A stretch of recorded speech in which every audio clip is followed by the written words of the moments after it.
ministre des Affaires étrangères, Gédéon Timotheos, a rendu une visite de courtoisie au président de la République de Djibouti, Ismaël Omar Guelleh.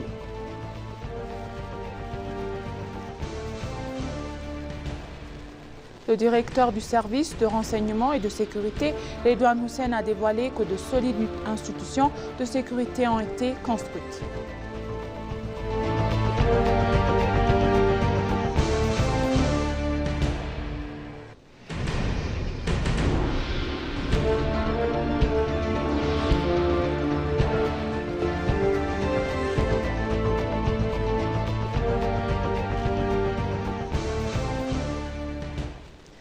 Bienvenue chers téléspectateurs, c'est moi Eda Gadamo avec le journal du lundi 30 décembre 2024. Restez avec nous. Le ministre des Affaires étrangères, Gédéon Timotheos, a rendu hier une visite de courtoisie au président de la République de Djibouti, Ismaël Omar Guelleh. Les discussions ont porté sur le renforcement de l'amitié et de la coopération de longue date entre les deux nations frères. Les deux parties ont échangé leurs points de vue sur des questions bilatérales et continentales d'intérêt commun. Ils ont souligné l'importance des efforts conjoints pour aborder les principaux domaines d'intérêt mis en évidence lors de la 17e réunion de la commission ministérielle mixte éthiopienne-djiboutienne qui s'est tenue récemment. Les discussions ont également porté sur les moyens de renforcer la coopération en matière de maintien de la paix et de la stabilité régionale. La délégation éthiopienne dirigée par le ministre des Affaires étrangères, Gédéon Timotheos, est à Djibouti pour des entretiens bilatéraux. Gédéon s'est entretenu avec Mohamed Ali Youssouf, ministre des Affaires étrangères et de la coopération internationale de la République de Djibouti plus tôt dans la journée.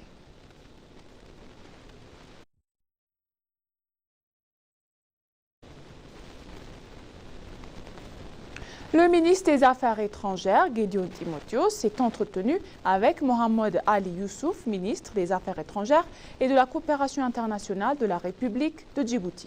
La délégation éthiopienne dirigée par le ministre des Affaires étrangères, Gédéon Timotheos, est à Djibouti pour des entretiens bilatéraux.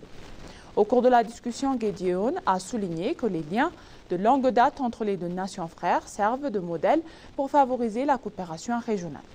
Il a souligné l'engagement de l'Éthiopie à maintenir la paix et la stabilité dans la région et sa détermination inébranlable à lutter contre Al-Shabaab. Le ministre des Affaires étrangères et de la coopération internationale de Djibouti, Mohamed Ali Youssouf, a souligné que l'amitié entre les deux nations est profondément enracinée dans les liens familiaux partagés par leur peuple et a réaffirmé sa continuité. Il a salué les efforts de l'Éthiopie pour promouvoir une paix et une stabilité durable et a mis l'accent sur la collaboration conjointe pour lutter contre Al-Shabaab. Il a noté que les travaux supplémentaires sont en cours pour renforcer la ligne d'approvisionnement en carburant de l'Éthiopie reliée au terminal de Damerjog de Djibouti. La construction de la route de Dikil-Galafi progresse régulièrement et devrait être achevée d'ici quelques mois, a-t-il ajouté.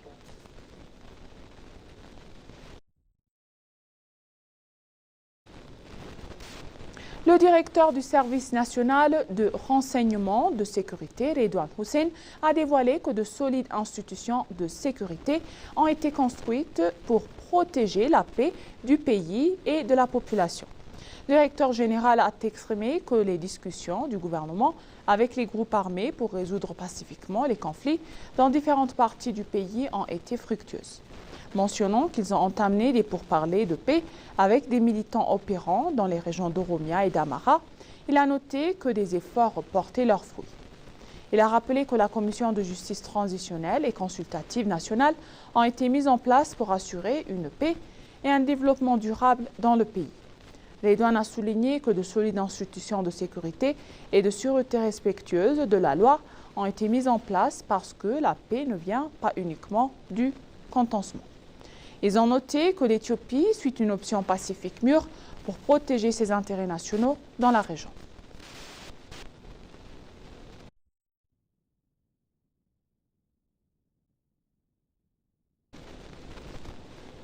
L'Institut d'études politiques a déclaré que la réforme macroéconomique globale permettra au secteur bancaire éthiopien de devenir compétitif et axé sur le marché.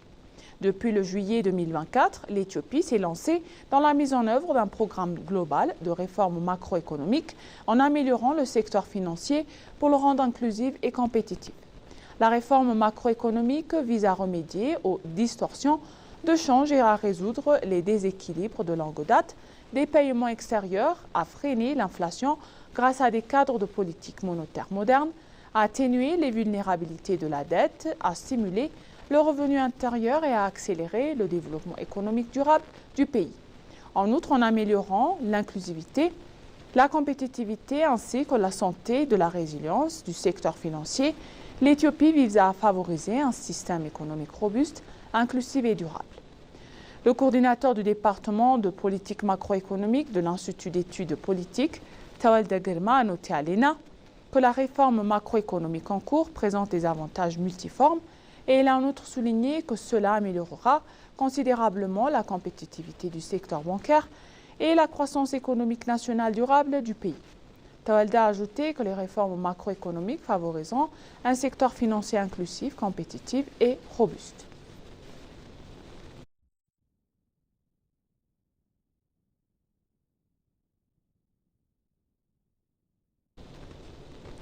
Ergoge Tesfaye, ministre des Femmes et des Affaires sociales, a noté que les succès qui ont fait de la participation universelle et du bénéfice des femmes une réalité ont été enregistrés au cours des dernières années de changement. Elle a dévoilé qu'au cours des années de changement, des activités ont été réalisées en faveur des femmes, des jeunes, des enfants, des personnes âgées et des handicapés. Elle a déclaré que le gouvernement avait travaillé de manière significative en termes de participation et d'avantages sociaux des femmes. La ministre a souligné que dans le secteur économique, ils se sont organisés dans divers domaines pour s'engager dans un travail qui profite à eux-mêmes et au pays. Elle a également mentionné que plus de 500 000 enfants ont bénéficié de divers soutiens sociaux alternatifs grâce au travail effectué auprès des enfants.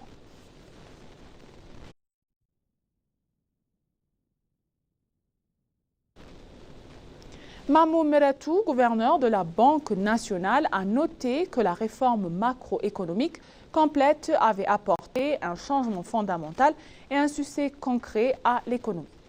Parmi les réformes majeures menées en Éthiopie au cours des 5 dernières années, Mamou Meratou a donné une explication sur les réformes réalisées dans le secteur économique. Il a noté que la réforme macroéconomique complète a enregistré des résultats historiques et de nombreux résultats concrets.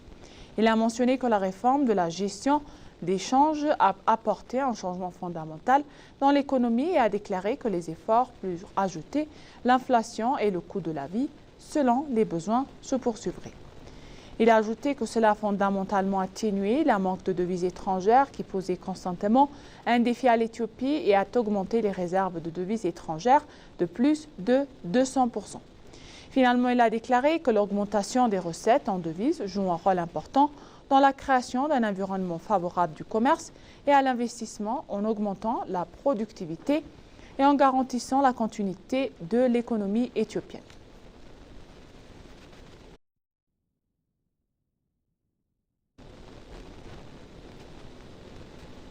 Le ministre de la Culture, Girma Amanti, a dévoilé les travaux de réforme réalisés dans l'agriculture au cours des 6 dernières années ont effectivement résolu par des goulots d'étranglement du secteur. Le ministre a noté que l'agriculture a reçu une attention particulièrement dans divers systèmes. Il a annoncé que ce changement est l'une des premières mesures prises par le gouvernement pour améliorer le secteur. Il a expliqué qu'en faisant cela, il a pu rendre facilement accessibles les équipements réalisés pour la mécanisation et l'agriculture irriguée en les important en franchise de droit. Les agriculteurs ont noté qu'il manque de moyens financiers pour acquérir des tracteurs et de moissonneuses-batteuses et ont également qu'un système bancaire avait été mis en place pour qu'ils puissent payer pendant qu'ils travaillent.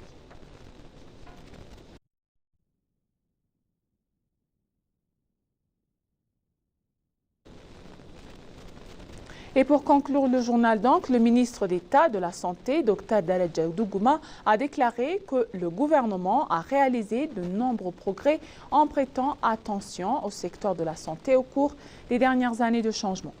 Il a également dévoilé que de nombreuses victoires ont été enregistrées grâce à un travail approfondi visant à protéger la santé de la communauté et à produire une génération en bonne santé afin qu'ils puissent bénéficier et participer au changement économique. Il a également mentionné que plus de 400 centres de santé ont été construits et 81 hôpitaux de grande capacité ont été construits et mis en service dans différentes régions. Il a indiqué que pour faire d'Addis un centre de tourisme médical, plus de 6 institutions fournissent des services spécialisés et sous-spécialisés, sont en cours de construction en coopération avec l'administration municipale.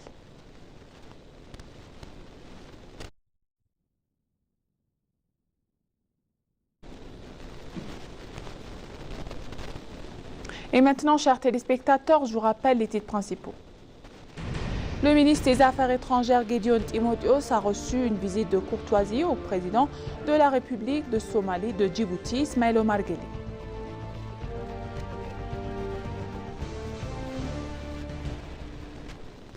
Le directeur du service de renseignement et de sécurité, Redouane Hussein, a dévoilé que de solides institutions de sécurité ont été construites. Merci, chers téléspectateurs. Ainsi s'achève le journal d'aujourd'hui. C'était moi, Eda Garamo, et je vous souhaite une bonne journée.